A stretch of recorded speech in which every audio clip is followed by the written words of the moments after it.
feeling like a loser.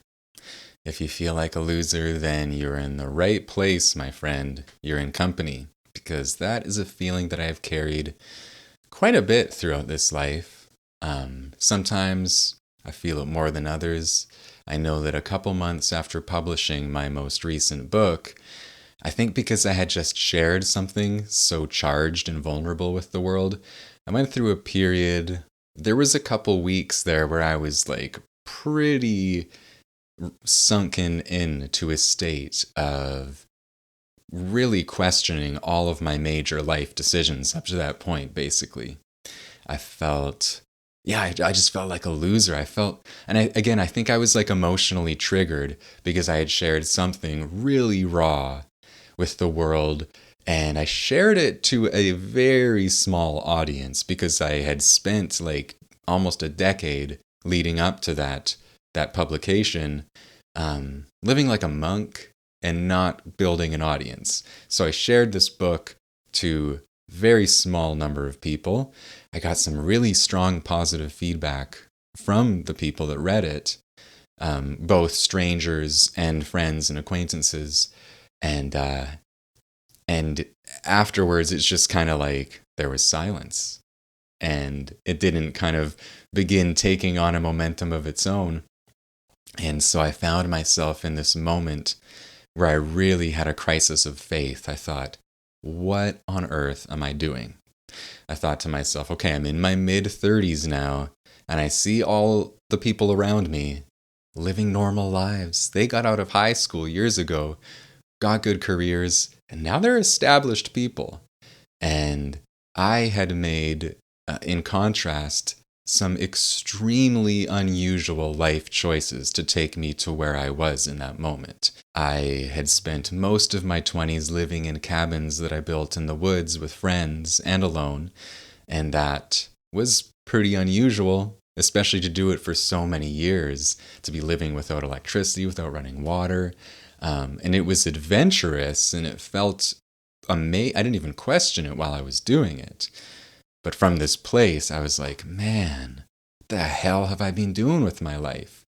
And then when I left that life in the woods, I entered a nearly decade period of almost living like a monk, just this incredibly solitary, introspective period of doing this deep emotional excavation, living incredibly simply, minimally, and again, from the place where I was after publishing this book, I was just like, what have I been doing with my life? Because I was comparing myself to all of the versions of success around me, material success. And in comparison, I was not looking too great. Here I was, mid-30s, working evenings as a server in a restaurant, a fledgling self-published author. It was very easy to look at myself and think, man, I'm a loser. What am I doing with my life? This pie-in-the-sky dream of being an author and supporting myself that way, it moving forward on that path required a kind of a faith that I guess in that moment was kind of being tested or pushed on, because I had put this work out into the world, and now I had to reconcile with the fact that, well, what's your next move? You've shared it. This is what happened. What's your next move? Are you going to go further and commit more deeply to this unconventional path? Or are you going to freak out and do something more conventional? Which could be a very rational, reasonable, healthy, and positive choice.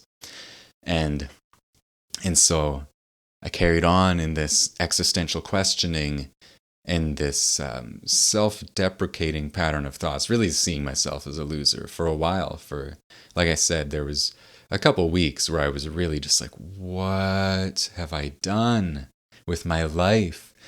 And during this time, I was listening to a song by the musician Lou Reed on repeat. I would go for walks and I would listen to this song over and over. And Lou Reed, if you don't know who he is, probably a lot of people watching or listening won't. He was a musician who came to prominence in the late 60s and 70s. And he was part of a band called the Velvet Underground, which were this very kind of avant-garde experimental group that was extremely like pioneering and influential. And he was part of that. He was the leader of that band, I guess, in the late 60s. And then he quit that band because of his artistic disagreements with where they were going. And then I think the story is that he entered into some period of like real obscurity. He ended up moving back in with his parents and working as a typist for his dad's family business. Because at the time, everything was done on typewriters. So he was just like typing, I don't know, like office notes or something. I forget the details. But he went through what sounds like some incredibly humbling dark night of the soul, where he had been part of like probably like the coolest group in the world during its time. And then that fell apart and he moves back in with his parents. And it must have been very humbling and maybe a bit depressing. And then he went on after that to record and release a few albums in the 70s that were very experimental and pioneering. And in the end, he was regarded as, he was like this very respected poet and songwriter. Anyhow, that is all to give context to me walking along, feeling like a loser, listening to this song by Lou Reed on repeat. And all of a sudden, I had this epiphany of thinking, wait a minute. For my entire life, I have been inspired by people like Lou Reed. I've been inspired by authors, musicians, artists, visionaries, creatives who have taken incredibly unconventional paths, and they've taken big risks, and they've had seasons of success and seasons of obscurity. They've had these dark nights of the soul. Sometimes their most profound work has come out of the humbling emotional depths of those seasons of obscurity. And all of a sudden, the part of me that was so flimsy and had so little faith in my path and was seeing myself as a loser, something just clicked. It was like, wait a minute. I've always been inspired by this, like following this light.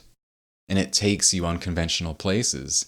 And that's why I've made these choices. That's why I went and lived in the woods. That's why I, dove into that inner work, that emotional excavation. That's what led to that book.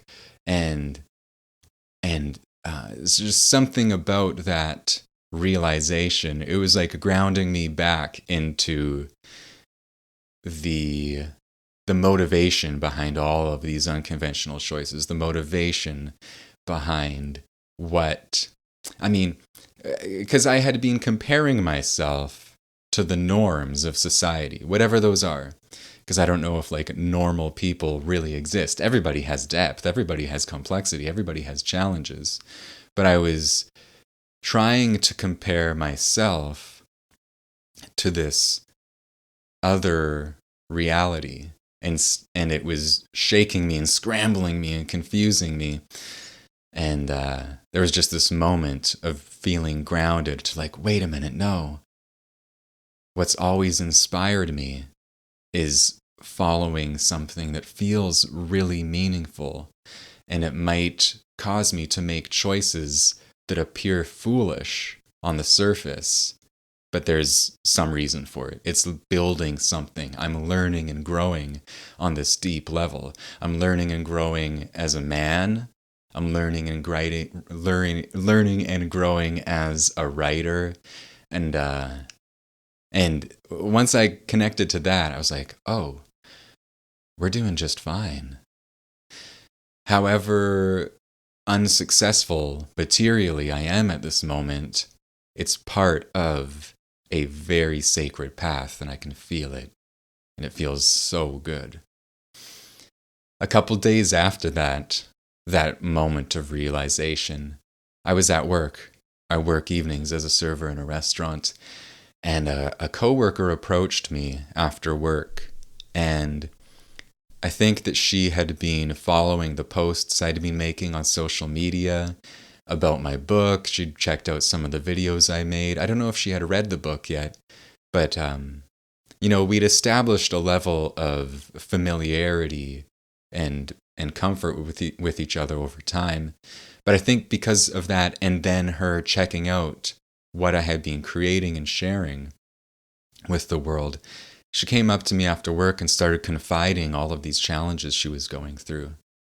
And I didn't have any profound advice for her, but I sat and listened, and I was just in awe of her and what she was going through, and I felt so much more love for her than I already did, because I could appreciate more deeply the depths of her and the challenges of her life.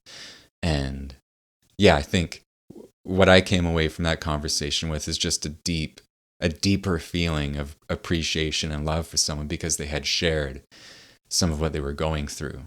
And I hope that she felt accepted and safe. And I also had this thought in the days afterwards, because I had been feeling so unsuccessful and like such a loser.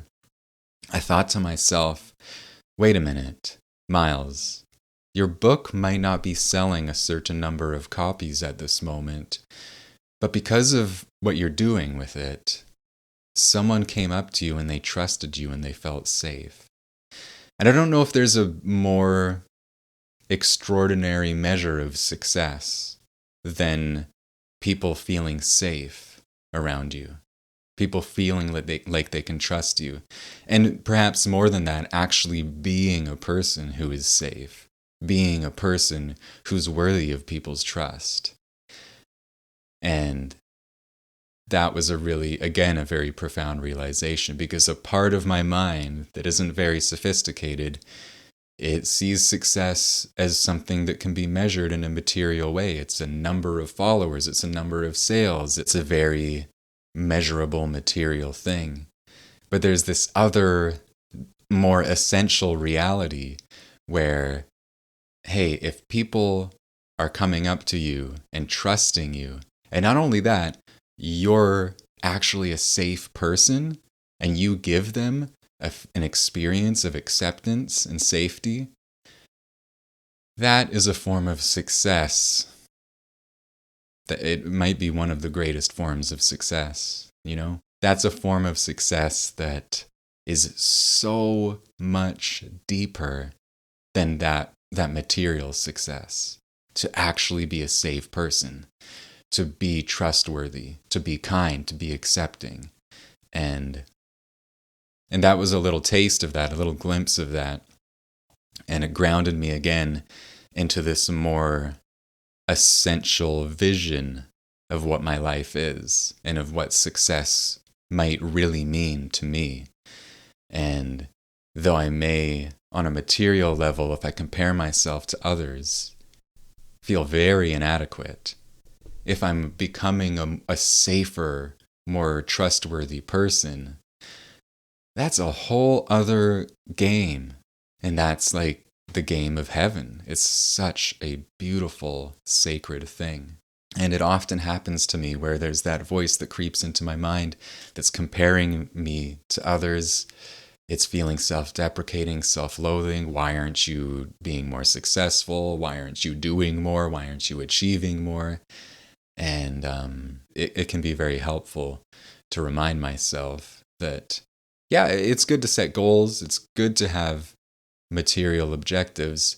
But don't forget, there's a whole other level of success that's much deeper and that you might be doing really well at.